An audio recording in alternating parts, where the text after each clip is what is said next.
They dubbed her the Queen of Action Flicks, but off-screen, Pam Grier was waging wars nobody saw.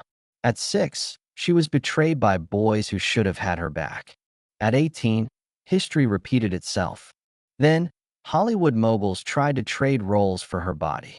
She stood her ground, fighting them off. But in 1988, her toughest foe wasn't human. It was growing inside her, and the way she fell ill would unravel a secret that shook Tinseltown to its core.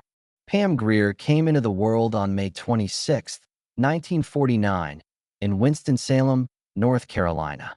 Her mother, Gwendolyn, was a nurse, and her father, Clarence, served in the Air Force, which meant constant relocations. Pam felt rootless, never truly at home. In 1956, at 7, they landed in Swindon, England, a strange new place where, to her surprise, kids didn't shun her for her race. She later recalled, "They were taught to dislike Germans, not us." That stuck with her. By 1958, they were back in the States, settling near Denver, Colorado, where life turned harsh. At 6, a horrific trauma scarred her forever. Visiting her aunt in Swink, Colorado, she was cornered and assaulted by older boys, including her cousin, in a laundry room. A phone repairman walked in, startling them away, then went back to his work as if nothing happened. That moment seared into Pam's memory, turning a joyful girl into someone wary of the world. She developed a stutter and buried the shame, not speaking of it for years. At 18, another assault, date rape, ripped open those buried wounds. She stayed silent until her memoir decades later. In the early 1960s, Pam faced America's brutal racism. In England, her skin color barely registered, but in Denver, it defined her. Buses passed her by. Restaurants shut their doors. At a swimming pool, she was told it was whites only. In 1969, she and her father were barred from trying on clothes in certain stores, a clear message of exclusion. Yet Pam's strength came from her roots. Her mother's family had fled slavery via the Underground Railroad, finding freedom in Wyoming. That legacy of resilience shaped the fierce roles she'd later embody. At 18, in 1967, Pam entered the Miss Colorado Universe pageant, not for glory but to fund college at Metropolitan State College. She didn't take the crown but placed as a top finalist, a bold feat for a mixed-race woman then. A pageant contact led to her first Hollywood agent. Soon, she was singing backup for Stevie Wonder and Sly Stone, even watching Jimi Hendrix record. That year, she packed up and moved to Los Angeles, but the city wasn't kind. Penniless and without connections, she bluffed her way into a casting agency switchboard job, learning the system on the fly. She juggled multiple gigs, hostess, receptionist, even nude modeling for art students, often eating just one meal a day and sleeping a few hours. Between 1967 and 1970, she worked over 40 jobs to stay afloat while chasing her dream. In Denver, school had been brutal due to her mixed Black, Hispanic, Filipino, Chinese, and Cheyenne heritage. Kids mocked and attacked her for looking different, so she took self-defense classes, mastering martial arts to reclaim her strength. Those skills became her on-screen signature. She wasn't faking toughness, she lived it. In 1968, at 19, she made a daring move, calling the Hollywood agent from the pageant with $200 and moving into a cramped 200-square-foot apartment with 2 others. Her first acting gig was as an uncredited extra in Beyond the Valley of the Dolls in 1970, earning $25 but soaking up knowledge from seasoned actors. It was her real acting school. The industry, though, wasn't built for her, offering only stereotypical roles, tribal women, exotic villains, background dancers, with meager pay. Everything shifted in 1970 when producer Roger Corman spotted her at a party, drawn to her height and strength. He cast her in The Big Doll House, and Pam seized the chance, training intensely in martial arts and weapons, even gaining 15 pounds of muscle. But just as her star rose, a producer propositioned her. sleep with him or lose the role.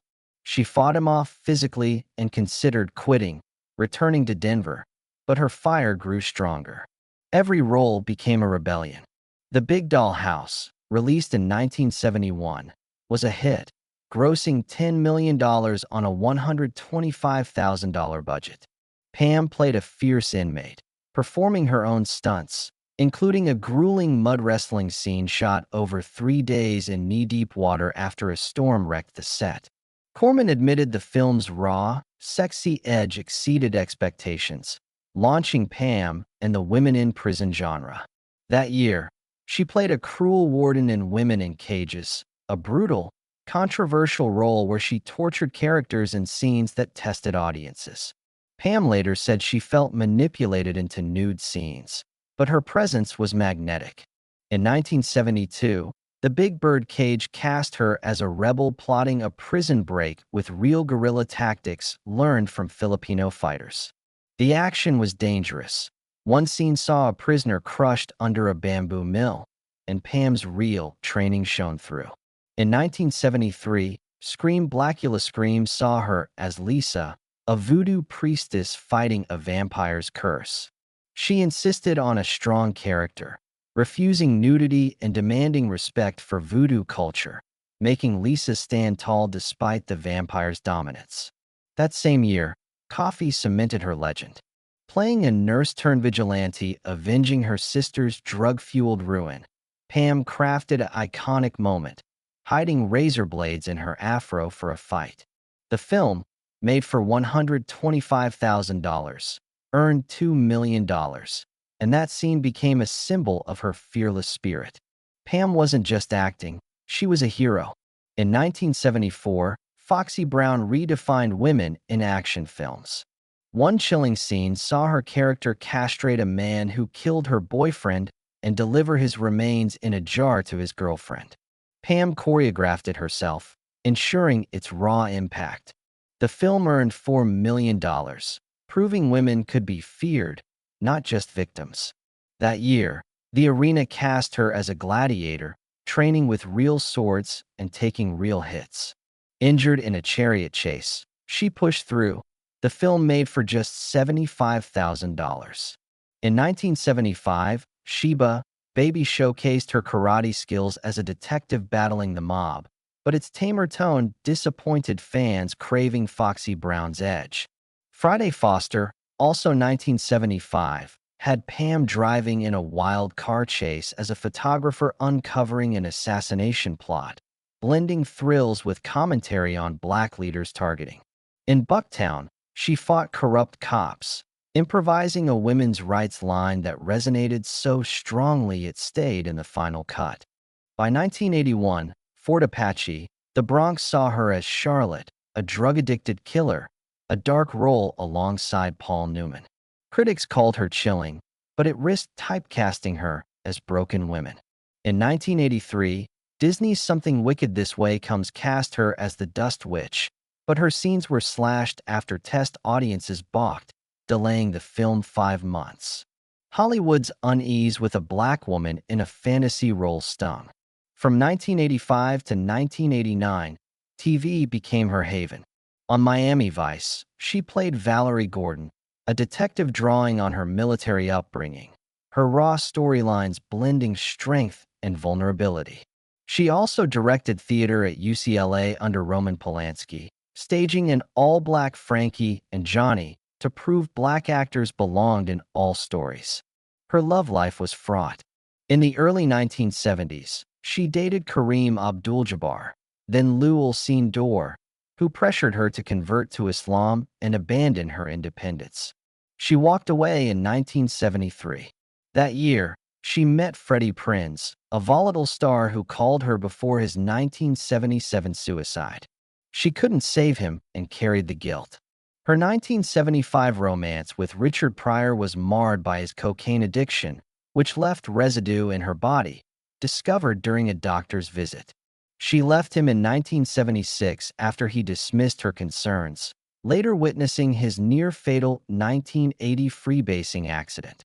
A brief fling with Wilt Chamberlain ended with him exposing private details in his book, infuriating her. In 1988, at 39, Pam was thriving, running 6 miles daily, vegetarian, sober, when a routine checkup revealed stage 4 cervical cancer, with 16 to 18 months to live. She faced this while filming Above the Law with Steven Seagal, hiding her diagnosis, wearing wigs, losing weight, and enduring chemotherapy. Her partner vanished, leaving her alone. In 1990, her sister Krista died of breast cancer, and Krista's son, Freddie, took his life soon after, a loss that crushed Pam. Amid this, a PBS documentary, Healing in the Mind, inspired her to blend Eastern medicine, acupuncture, herbs, yoga, with chemo. Her disciplined approach led to remission, defying odds. She became a cancer awareness advocate, stressing early detection. Therapy later uncovered her PTSD from childhood and teenage assaults, revealing her on-screen strength as armor for real pain. Her 2010 memoir, Foxy, My Life in Three Acts, sold over 100,000 copies, bearing her traumas and Pryor's impact. In 1996, Mars Attacks revived her career as a bus-driving mom surviving aliens, alongside stars like Jack Nicholson. The 1997 Tarantino film Jackie Brown, written for her, earned $74 million and a Golden Globe nod, cementing her comeback. In 1998, Lynx cast her as a political leader, blending comedy and activism. In 1999, she played a detective in Jawbreaker, voiced a nightingale in Happily Ever After, and joined Jane Campion's Holy Smoke. From 2002 to 2004, she earned NAACP nominations as a prosecutor in Law and Order, SVU. In The L Word, 2004 to 2009, she played Kit Porter, a recovering alcoholic, delivering a powerful stand against marriage inequality. In 2019, she shone as a sheriff in Bless This Mess and a cheerleader in Palms, Dancing at 70. A biopic, Pam, gained traction, with Jay Farrow as Pryor. Despite 16 nominations for Jackie Brown, she never got an Oscar nod, a snub IndieWire called out in 2016. False rumors of a Fresh Prince ban in 1994 were debunked. She played her role and left. In 2018, she revealed rejecting Harvey Weinstein's advances in the 1970s, losing a role in a collapsed Amazon project. She gave TED Talks on surviving cancer and assault, empowering others. In May 2024, at 76, she charmed on The Jennifer Hudson Show, joking about Snoop Dogg's on-set kiss and their decades-long friendship. Her impact endures, a testament to her unyielding spirit.